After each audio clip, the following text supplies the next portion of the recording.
modern love and technology.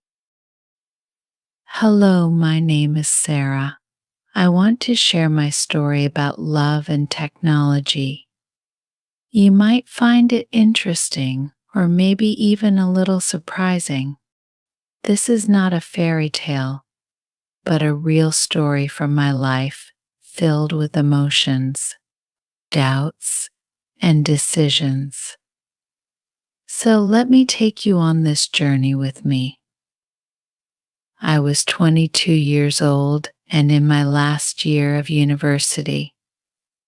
I was studying graphic design, and like any other student, I was busy with projects, assignments, and late night study sessions. My life was quite normal, and I was happy with my routine. I had friends, a loving family, and big dreams.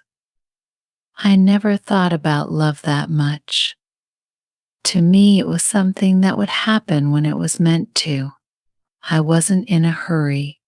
One evening, after a long day at university, I sat in my room scrolling through my phone. Social media was my escape from the real world, just like it is for most people my age. That day, I saw an ad for a new dating app. I usually ignored such ads, but for some reason I decided to give it a try. Maybe I was bored, or maybe I was just curious.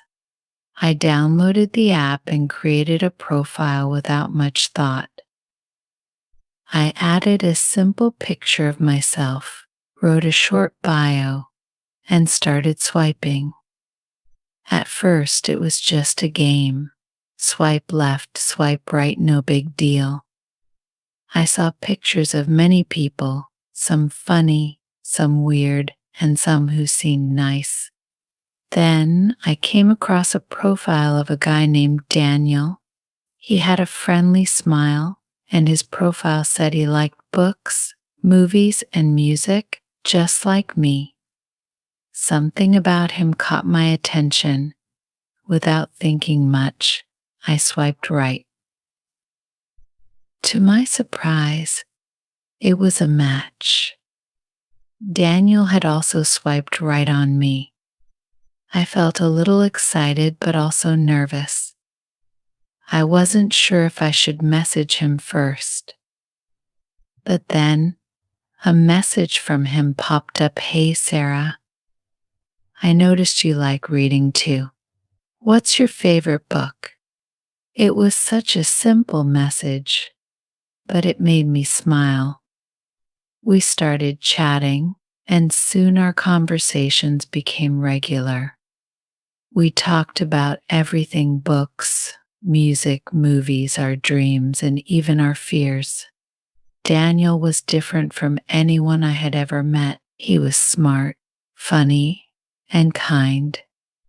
He listened to me and shared his thoughts openly. I felt a connection with him, something I never expected to find on a dating app.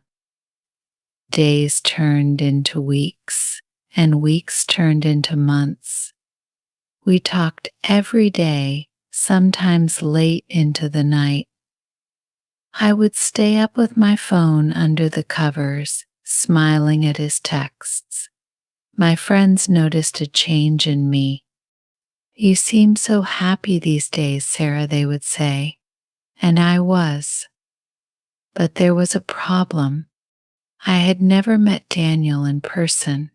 Our entire relationship was built on messages, calls, and video chats.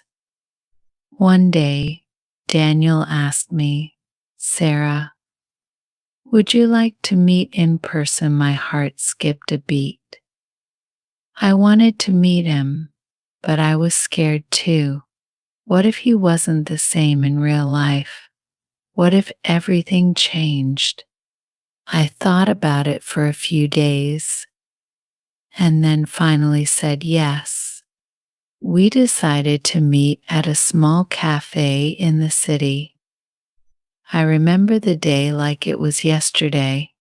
I wore my favorite dress, the one that made me feel confident.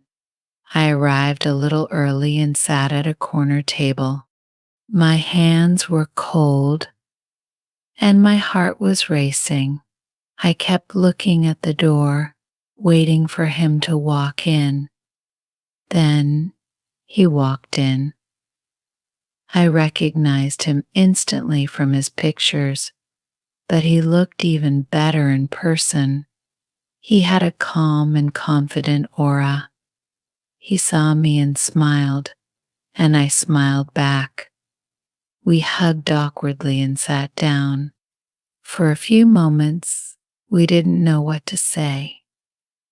But then, just like in our chats, we started talking.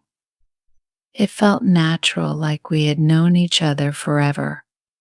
Our first meeting was perfect. We laughed, shared stories, and got to know each other better. I realized that Daniel was exactly who he seemed to be online: kind, caring, and genuine. After that day, we started meeting more often. We went to parks, watched movies, and even tried cooking together. I started falling for him, and I could feel he was falling for me too. But as they say, love is never without its challenges. One day, Daniel called me with a worried voice. "Sarah, I need to tell you something," he said. My heart sank. "What is it?" I asked. He told me that his job was transferring him to another city, far away from here. I felt a wave of emotions: fear, sadness, and uncertainty. "What does this mean for us?" I asked, trying to hold back my tears. "I don't know," he replied softly, "but I don't want to lose you, Sarah." We talked for hours that night, weighing our options. Long distance relationships are not easy, and we both knew that. But I didn't want to give up on us. We decided to give it a try, to stay connected through technology, just like we did when we first met. The next few months were hard. Daniel moved to the new city, and we went back to texts, calls, and video chats. At first it was okay, but slowly the distance started to take a toll on us. There were days when I missed him so much that it hurt. I would stare at my phone, waiting for his message or call. Sometimes the calls were short because he was busy with work, and I would feel frustrated. One night, after a particularly bad day, I told him, "I can't do this anymore, Daniel. I miss you too much. I need you here." There was silence on the other end. I thought he would agree and end things, but instead he said, "I miss you too, Sarah, more than you know. But I believe we can get through this. Our love is stronger than this distance." His words touched my heart. I realized that love is not just about being together physically, it's about staying connected no matter the distance. We decided to set some rules: to have regular video calls, send each other good morning and good night messages, and share pictures of our daily lives. We found creative ways to keep our love alive. We would watch movies together over video calls, play online games, and even cook the same recipes at the same time. Slowly, things started to get better. We found a rhythm that worked for us. I realized that technology, which I once thought was keeping us apart, was actually helping us stay close. It became our bridge, connecting two hearts separated by miles. A year passed, and we were still going strong. One day, Daniel called me with excitement in his voice. "I have good news, Sarah," he said. "I'm coming back to the city. I got a promotion, and they're transferring me back." I couldn't believe it. Tears of joy filled my eyes. "Really?" When I asked. "In 2 weeks," he replied. Those 2 weeks felt like an eternity, but finally the day arrived. I went to the airport to pick him up. When I saw him walking towards me, I couldn't hold back my tears. I ran to him, and he hugged me tightly. At that moment, I realized how much I loved him, how much I had missed him, and how technology had helped us keep our love alive. Today, Daniel and I are still together. Our love story started with a simple swipe on a dating app and was tested by distance, but we made it through. Technology played a big role in our journey, but it was our love, patience, and commitment that made it work. So, that's my story.